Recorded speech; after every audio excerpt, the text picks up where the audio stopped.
Bismillahirrahmanirrahim. Assalamualaikum warahmatullahi wabarakatuh. Alhamdulillahirabbil alamin. Wassalatu wassalamu ala asyrofil anbiya'i wal mursalin sayyidina Muhammad bin Abdillah wa ala alihi washabihi ajmain. Amma ba'du.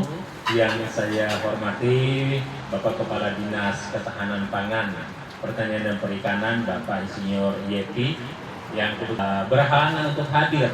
Jadi bukan disengaja, seyogianya beliau akan hadir. Ternyata ada perubahan jadwal penerbangan yang digeser itu. Jadi perjalanan dari luar negeri itu untuk sampai ke sini memakan waktu mungkin sampai sore. Jadi untuk itu dengan tidak mengurangi rasa takzimnya, beliau mewakilkan kepada Kepala Bidang Ketahanan Pangan dan Pendistribusian Pangan, Kabin Ketersediaan Pangan ya, Bapak Usmansyah. Alhamdulillah, terima kasih banyak Pak sudah bisa hadir membersamai dengan Tangsel, Syria Tangsel. Tema kita pada hari ini berkaitan dengan masalah ketahanan pangan berkelanjutan berbasis kearifan lokal, Pak. Jadi memang ringan-ringan saja. Jadi kita hanya ingin mendengarkan juga apa yang menjadi program-program pemerintah dalam hal ini Dinas Ketahanan Pangan Kota Tangerang Selatan yang bisa nanti diimplementasikan ke masyarakat yang ada di Kota Tangerang Selatan. Segala puji ya syukur kita panjatkan kehadiran Ilahi Rabbi Allah Subhanahu wa taala, limpahan rahmat kasih sayang, cinta kasihnya. Alhamdulillah kita bisa berkumpul di tempat ini meskipun dalam suasana yang teduh dan hujan. Memang kita bergeser ini Pak Kabid. Yang sebenarnya setiap harinya kita setiap pelaksanaan Tangsel base camp tambi kita. Tapi kan memang cuacanya hujan, jadi kita bergeser ini nih ke sini ke tempat ke sampingnya. Jadi alhamdulillah juga bisa aja tidak mengurangi juga hikmahnya jalannya acara pada hari ini nih. Salawat salam juga kita panjatkan setinggi-tingginya kepada Imam besar kita Kanjeng Muhammad Rasulullah Sallallahu Alaihi Wasallam. Semoga kita semua berada dalam naungan syafaatnya. Pak Kabid, kita sebenarnya ini mau bincang-bincang masalah ketahanan pangan ini. Tapi karena di sini saya hanya membuka acara ini, dan yang untuk memandu jalannya acara ini nanti sahabat saya ini nih. Beliau orang yang sudah cukup berpengalaman dalam berorganisasi, kemudian juga masalah kelompok tani, Pokdar, Pokdarwis, dan yang berkaitan dengan masalah ketahanan pangan. Jadi salah satu panitia dan penanggung jawab dari pelaksana Tangsel D-Series yang bagian part yang ketiga itu. Untuk selanjutnya saya persilahkan kepada Kakanda Daeng Rahmat untuk memandu jalannya diskusi kita dan dialogis kita pada hari ini. Dengan segala hormat kami persilahkan Kakanda untuk memimpin jalannya diskusi kita ini. Terima kasih. Waalaikumsalam. Alhamdulillah kita bisa berkumpul di suasana yang seperti ini, dan terima kasih atas kedatangannya Abang Dah, Pak Dispensa yang mewakili Pak Kadis Ketahanan Pangan di Kabupaten Kota Tangerang Selatan. Kami berterima kasih atas ketersediaan hadirnya, dan memang hari ini topik yang sangat menarik ya. Jadi kita berbicara tentang kedaulatan pangan. Kedaulatan pangan yang berbasis kearifan lokal.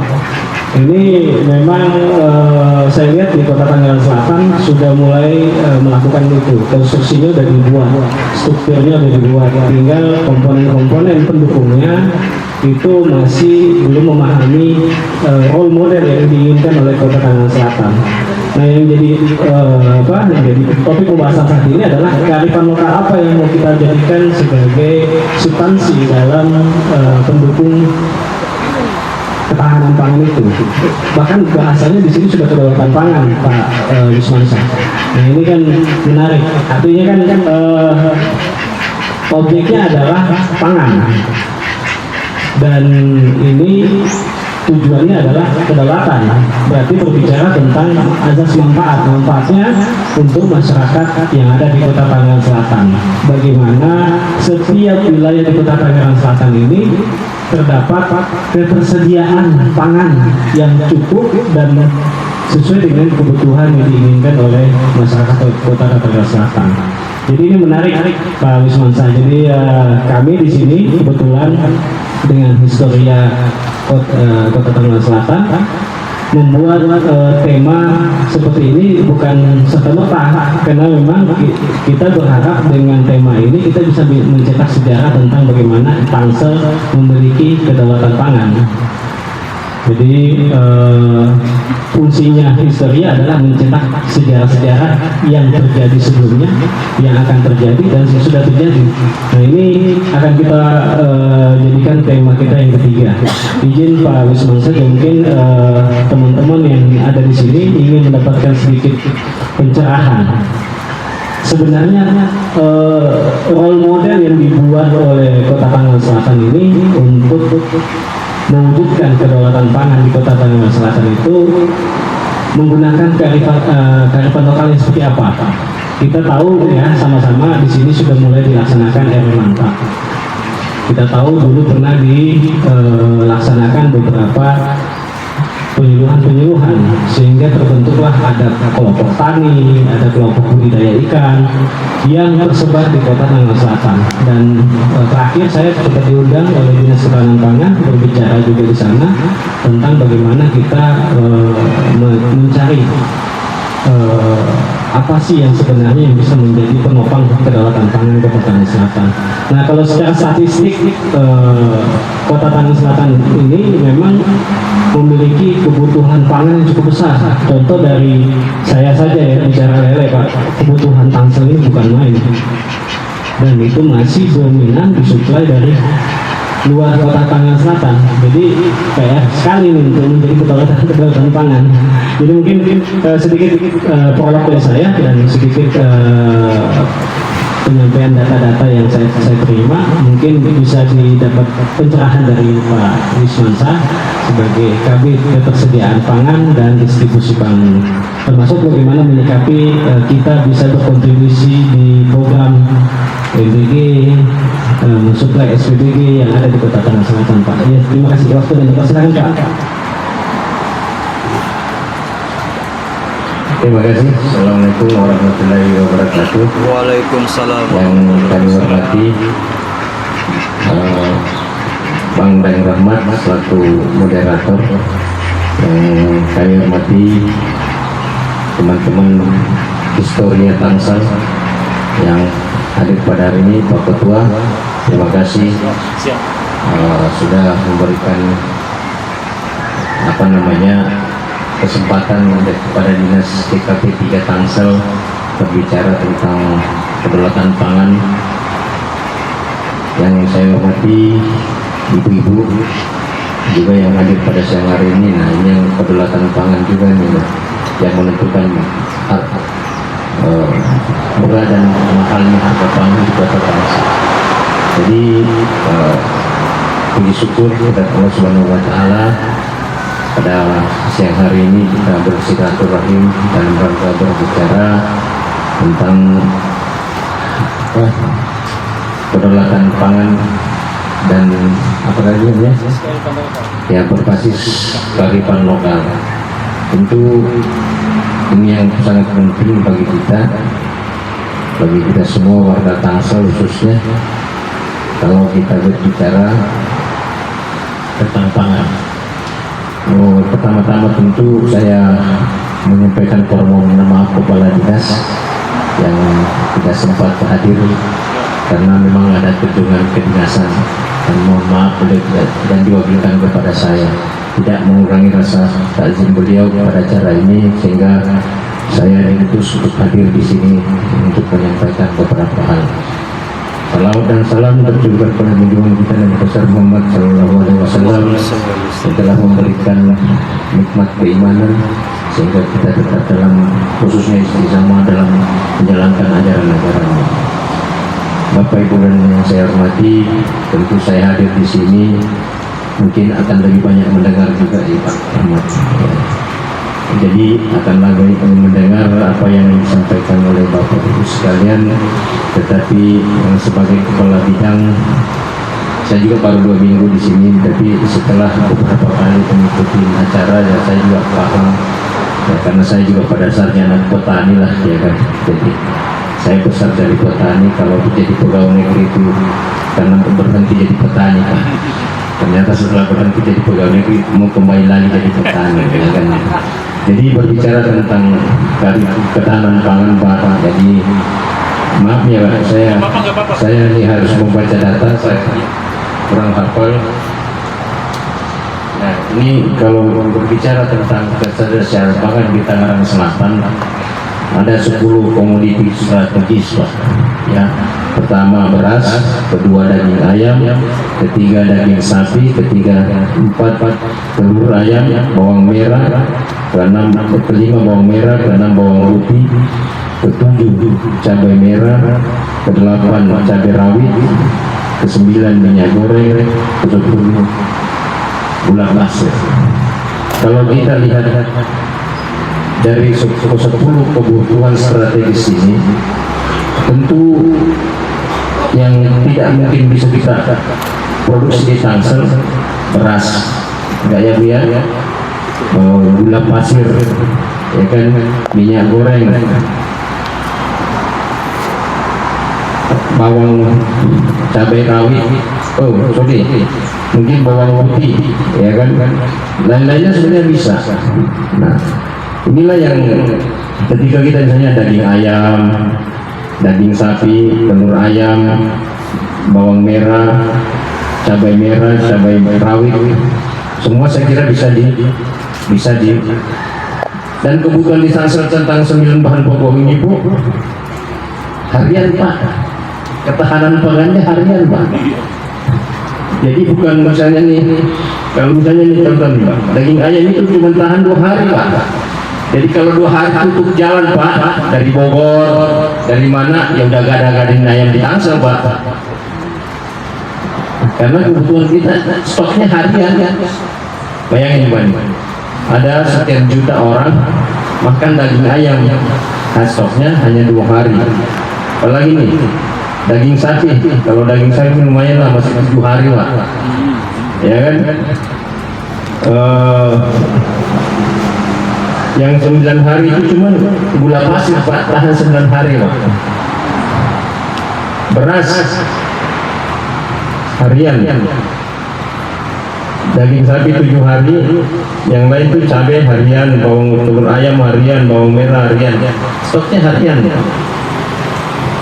Jadi kalau besok nggak ada supply Pak, hari ini untuk besok, ya udah langsung harga naik.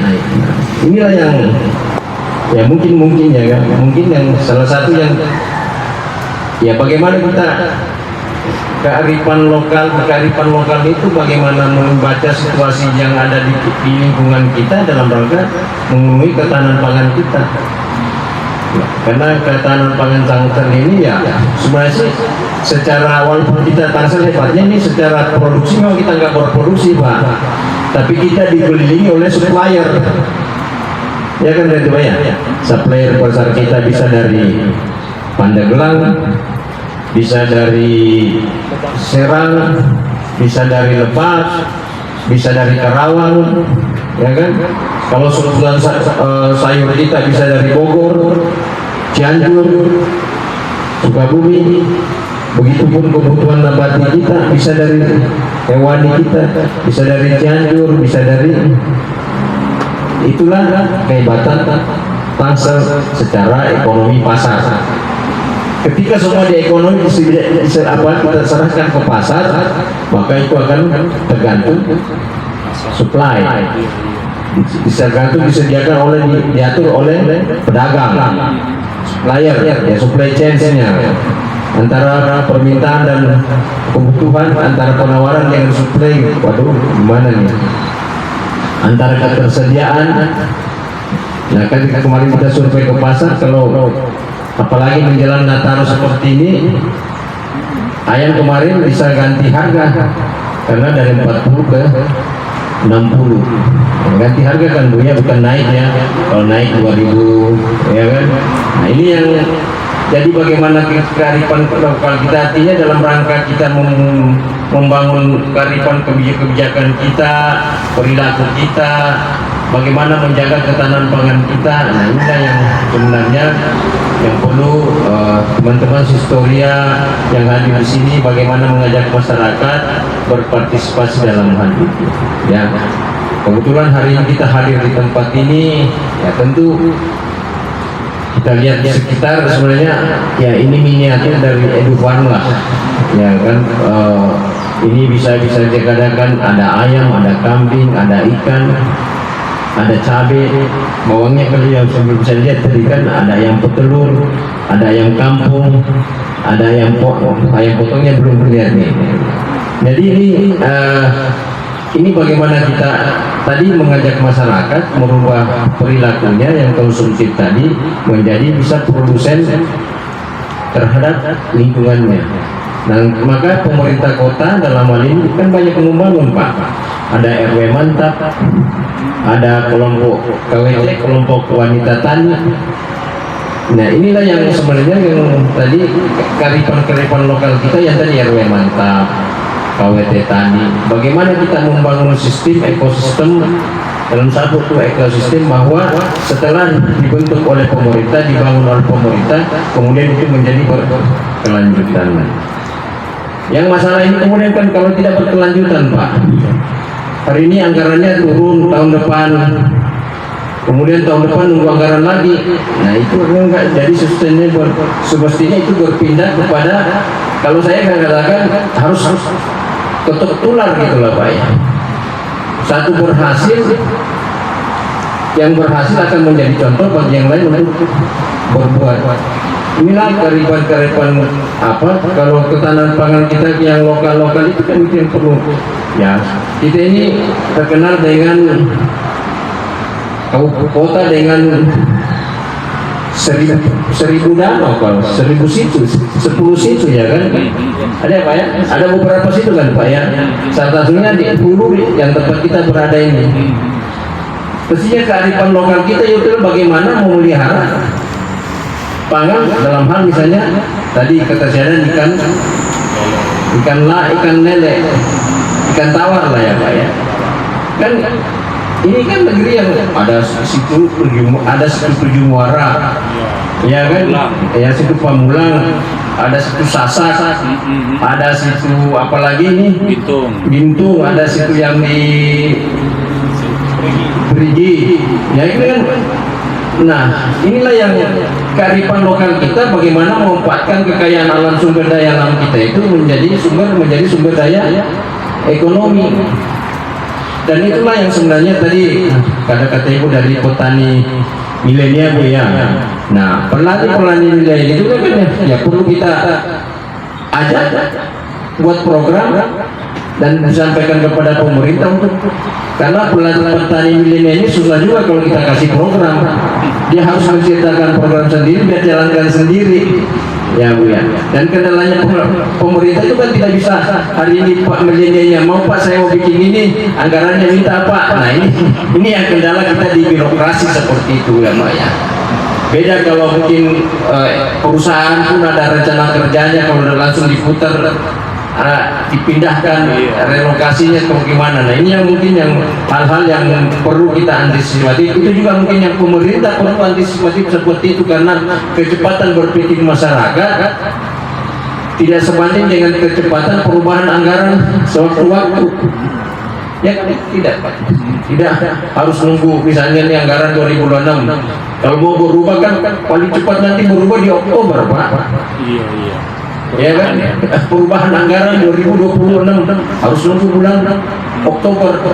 Nah kalau misalnya syukur-syukur kalau apa yang direncanakan itu hanya memakan waktu 1 bulan bisa terrealisasi. Kalau itu direncanakan terrealisasi 3 bulan, nah itu kan sulit lagi nih Pak. Itulah yang saya katakan bahwa bagaimana kita semua berkolaborasi. Dan kita berpikirnya ya tadi, kalau berpikirnya hari ini sekali lagi untuk jangan Bapak untuk 2026 udah 2026 udah stop Pak, tinggal dilaksanakan bulan depan Pak, setahun lagi 1 Januari tinggal dilaksanakan. Dan itu yang di depan kita dalam misalnya tadi RW mantap, KWT, pembinaan Kapuktan Bang Tohayana, dan saya kira pembinaannya sudah ada Pak. Jadi karena salah satu rencana pemerintah kota strategisnya adalah 100 RW mantap dalam 5 tahun. 100 Pak. Jadi setiap tahun minimal ada 20 RW mantap. Tahun depan itu ada 20 RW mantap yang harus kami buat. Dan kami berharap sebenarnya ya bapak-bapak di sini historia yang mengambil peran itu Pak. Nanti mungkin pemerintah kota banyak mengajak bapak-bapak ketika banyak membuat contoh untuk disampaikan kepada masyarakat untuk mengelola RW mantap ini. Mungkin kita nanti diskusi bikin forum semacam FGD, bagaimana sih mungkin diperakarsai oleh ya historia FGD Pak, penting Pak. Jadi FGD ini melibatkan semua unsur di masyarakat dalam rangka bagaimana kita membangun kedaulatan pangan Kota Tangerang Selatan. Jadi kemandirian kearifan lokal kita harus ada dari masyarakat. Pemerintah ini kan harus banyak mendengar Pak. Kami di sini akan lebih banyak mendengar dari Bapak. Kalau kami menyampaikan program, ya itulah program kami Pak. Di bidang pertanian, bantuan kepada Gapoktan, ada kelompok peternakan yang apa ya. Ada kalau sekarang pemerintah misalnya tadi saya lihat ada ayam petelur, kan belum banyak peternakan ayam di Tangsel Pak. Ya, dengan di YouTube sekarang bagaimana bisa misalnya kita bina 21 keluarga memelihara 20 ekor ayam petelur. Kan di media-media sosial, mainstream sosial itu kan ada semua Pak. Ada yang mulai 8 ekor. Nah ini kan mungkin bisa kita laksanakan seperti itu dengan bekerja sama dengan stakeholder yang ada. Nah ini yang saya kira bagaimana kearifan lokal kita, kebijakan-kebijakan kita, orang yang arif ya Pak ya, bagaimana sadar menghilangkan egoisme pribadinya untuk membantu masyarakat yang lain. Saya kira itu kearifan Pak ya. Jadi kalau kita kadang-kadang kita misalnya nih ada pelihara ayam di lingkungan langsung dimusuhi Pak. Bukan dicari bagaimana cari jalan keluarnya gitu lah. Bau apa langsung takut baunya ya kan. Nah inilah ya asas-asas yang mungkin kita bicara misalnya kita banyak kumaruyuk ya kan, bagaimana orang di BSD aja melihara ayam kumaruyuk di samping rumahnya gitu Pak. Enggak